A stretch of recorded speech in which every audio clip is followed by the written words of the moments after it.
हर हर महादेव, जय भोलेनाथ। स्वागत है आप सभी का आपके अपने चैनल श्री साधना मार्गदर्शन में। बहुत बहुत स्वागत है। भगवान भोलेनाथ की कृपा आपके और आपके समस्त परिवार पर सर्वदा सर्वदा बनी रहे। दोस्तों, आज की इस वीडियो में मैं बात करूंगी पूजा घर की घंटी के बारे में।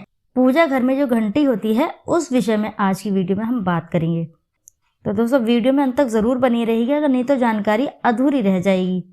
एक छोटी भारतीय निर्मित घंटी जिसका उपयोग हिंदू पूजा अनुष्ठान की घोषणा करने के लिए करते हैं। पूजा शब्द का अनुवाद आराधना, श्रद्धांजलि, सम्मान, श्रद्धा और आराधना है। पूजा घर में घंटी की ध्वनि को शुभ माना जाता है, जो देव तत्व का स्वागत करती है और बुराइयों को भी दूर करती है। ऐसा कहा जाता है कि घंटी की आवाज मन को चल रहे विचारों से दूर कर देती है, जिससे मन अधिक ग्रहणशील हो जाता है। ऐसा कहा जाता है कि प्रार्थना के दौरान घंटी बजाने से हमेशा भटकते मन को नियंत्रित करने और देवता पर ध्यान केंद्रित करने से मदद मिलती है। ये आवाजें आपको एकाग्र बढ़ाती है, आपको सचेत या सतर्क रखती है। इससे आपके मन से नकारात्मक विचार भी दूर हो जाते हैं। तो अब तक आप जान ही गए होंगे कि मंदिर में बजने वाली घंटी की आवाज़ आपके लिए कितनी फायदेमंद है। साथ ही इसकी आवाज़ आपको मानसिक शांति भी देती है। पीतल की घंटी या घंटी एक भारतीय घंटी है जिसका उपयोग हिंदू अनुष्ठानों में किया जाता है, इसलिए आपको पूजा घर में पीतल की घंटी अवश्य ही रखनी चाहिए।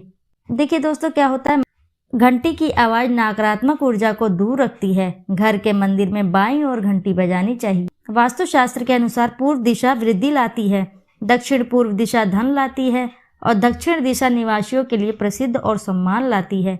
इसलिए आपको इनमें से किसी भी दिशा में घंटियां अवश्य ही लगानी चाहिए। इसी के साथ जानेंगे कि घंटी के बजाने के फायदे क्या हैं। घंटी बजाने से जो तेज ध्वनि उत्पन्न होती है वह आपके शरीर के सातों चक्र को सक्रिय कर देती है। मस्तिष्क के दाएं और बाएं लोब के बीच सामंजस्य बनाता है। इस प्रकार उसके बीच एकता पैदा होती है। घंटी की ध्वनि देवताओं के तत्व को बराबर रखती है और बुरी शक्तियों को भी दूर भगाती है। सभी नकारात्मक विचारों को दूर करता है। घंटी बजाने से उत्पन्न ध्वनि एक झटके की तरह काम करती है, जो हमें वर्तमान में ध्यान केंद्रित करने में मदद करती है। आपको अपने आंतरिक गुरु से जोड़ने और ईश्वर के साथ एक होने में मदद करता है। घंटी की आवाज कानों के लिए सुखद है और मन और आत्मा को शांत करती है। इस प्रकार हमें आराम और तरोताजा महसूस होता है। इसे विभिन्न धातुओं से तैयार किया गया है, जिसमें विशिष्ट उपचार गुण हैं। उपयुक्त उपयोगों के अलावा पूजा की घंटी पीतल के कई अन्य उपयोग और लाभ हैं, जिन्हें उपयोग करते समय महसूस किया जाता है। पूजा में इस्तेमाल होने वाली चीज़ें यदि वास्तु के अनुसार रखी जाए तो या कुछ विशेष नियमों का पालन करते हुए रखी जाए तो इन चीज़ों का सकारात्मक प्रभाव जीवन में पड़ सकता है। पूजा की घंटी को यदि हम मंदिर में वास्तु के अनुसार रखा जाए तो इसके कई फायदे आपको मिल सकते हैं। ऐसे में आपको शास्त्रों में जो बताई गई हैं बातें, उन बातों का जरूर पता होना चाहिए। जब भी आप घंटी को पूजा के घर के मंदिर में रखें तो हमेशा घंटी मंदिर के ऐसे स्थान पर रखें कि जब भी आप उसे उठाओ तो अपने सीधे हाथ से उसके ऊपरी भाग को उठाओ।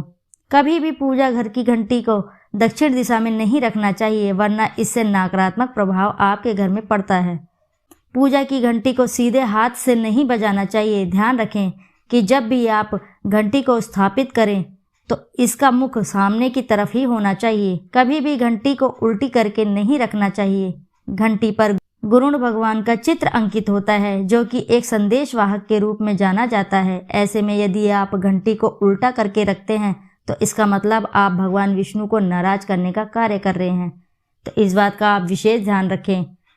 यदि आप ऐसी गलती करते हैं तो आपका बर्बादी का भी कारण बन सकता है। ऐसे में इस बात पर विशेष ध्यान रखें। वैसे तो हर प्रकार की घंटी शुभ होती है, लेकिन गुरुण भगवान को विष्णु जी का वाहक माना जाता है। ऐसे में यदि घर में गुरुण घंटी रखी जाए, मन की सभी इच्छाएं भगवान विष्णु तक पहुंचती हैं। ऐसे में यदि आप गुरुण घंटी को घर में रख रहे हैं तो जिससे नियमित रूप से बचाएं और इस घंटी को बाईं तरफ स्थापित करके घंटी को कभी भी जमीन पर नहीं रखना चाहिए। इस समस्त जानकारी को आपको पता होना चाहिए। यदि आप घर के मंदिर में घंटी को रख रहे हैं तो इन विशेष जानकारी को आपको अवश्य ही लेनी चाहिए, अन्यथा आपका बर्बादी का कारण घंटी भी हो सकता है। इस बात पर आप विशेष ध्यान रखें। तो दोस्तों, आशा है कि जानकारी से आपको लाभ अवश्य ही प्राप्त होगा। यदि जानकारी आपको अच्छी लगी है तो वीडियो को ज़रूर लाइक करें और साथ ही चैनल को सब्सक्राइब करें और एक बार अपनी सच्ची श्रद्धा से कमेंट बॉक्स में ज़रूर लिख दें हर हर महादेव, जय भोलेनाथ। दोस्तों फिर मिलते हैं ऐसी ही किसी नई जानकारी में, जब तक के लिए नमस्कार।